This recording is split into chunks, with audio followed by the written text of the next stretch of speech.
que je me présente, je m'appelle Anissa. J'avais une petite question qui me trottait dans la tête. Mhm. C'est comprendre ce rapport avec ce qu'on appelle le mektoub, le destin. On a un petit débat avec mon papa là-dessus, puisque on se dit que le mektoub, finalement, c'est écrit. Donc, comment dire? Vu que c'est écrit, comment nous, êtres humains, on aurait le choix, finalement? Donc ça, c'est la première question. C'est ce rapport avec le destin. Vu que c'est écrit, alors on n'a pas trop le choix d'être bon ou pas bon, puisque c'est écrit. Voilà, donc ça, c'est la première question. D'accord, parce que vous allez m'enchaîner encore, vous en avez d'autres. Ouais, j'ai une deuxième. Alors, votre question, elle pose une problématique qui est juste. C'est-à-dire, si tout est écrit, pourquoi Dieu va me châtier C'est ou ça. me récompenser s'il a déjà écrit que j'allais au paradis ou s'il a déjà écrit qu'il allait en enfer? Ok, je suis d'accord avec ça. Sauf que si on pense que Dieu est omniscient et omnipotent, c'est-à-dire qu'il sait tout et qu'il peut tout, on ne peut pas imaginer non plus que Dieu ne connaisse pas l'avenir. Donc, si on remet en cause le fait que Dieu ne sait pas tout, on réduit Dieu à l'impuissance. C'est pas possible. Dieu, c'est l'absolu. Il sait tout, il connaît tout, avant même que ça arrive. D'accord? Donc maintenant, le destin, finalement, c'est la science d'Allah. Et c'est accepter l'idée que Dieu sait tout et que rien ne lui échappe, même l'invisible, même le futur. D'accord? Mhm. Maintenant, cette question du libre arbitre, effectivement, il faut la marier avec l'idée du destin. Et elle se marie avec l'idée du destin. Sauf que vous ne devez pas penser en tant qu'être humain. La question du mariage entre le destin et le libre arbitre relève d'Allah subhanahu wa ta'ala. C'est-à-dire que Dieu, c'est lui qui a créé le libre arbitre et c'est lui qui nous en a donné la capacité. C'est lui qui nous l'a donné, ce libre arbitre. Mhm. Il vous a donné la capacité de choisir.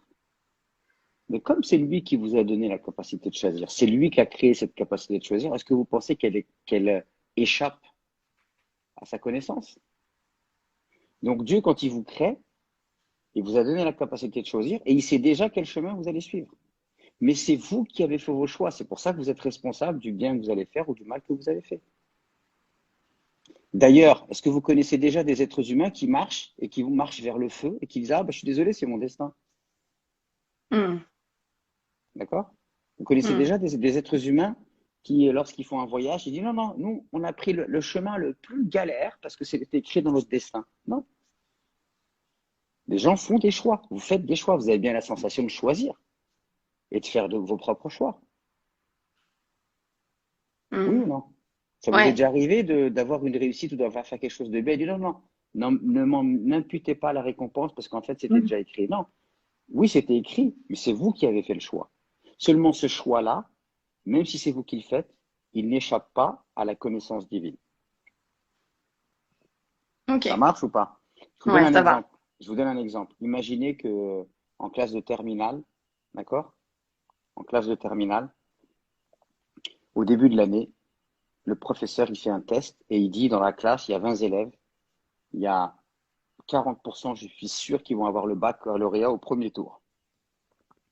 Sur les 60% restants, il y a facilement 30%, s'ils travaillent bien, ils peuvent l'avoir, voire ils passeront au rattrapage.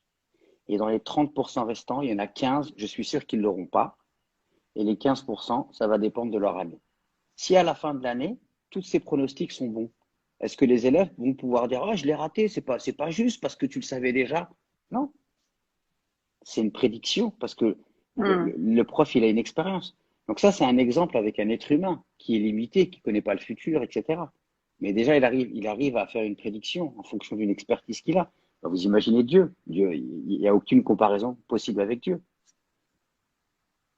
Donc finalement, on a un chemin, mais il y a quand même le libre arbitre et de décider si on va à droite ou à gauche. En islam, les chrétiens ne croient pas au destin. En islam, on croit au destin parce que rejeter le destin, c'est réduire Dieu dans sa puissance et son omniscience et son omnipotence. Donc nous, on croit au destin. Tout est déjà écrit et tout va se passer comme Dieu l'a écrit. Sauf que on a le libre arbitre. Et le libre arbitre, il est mélangé au destin. Il ne s'oppose pas. D'accord. Alors, si Ok, vous appréhendez ça d'un point de vue humain, ça paraît pas cohérent, mais d'un point de vue divin, c'est parfaitement cohérent.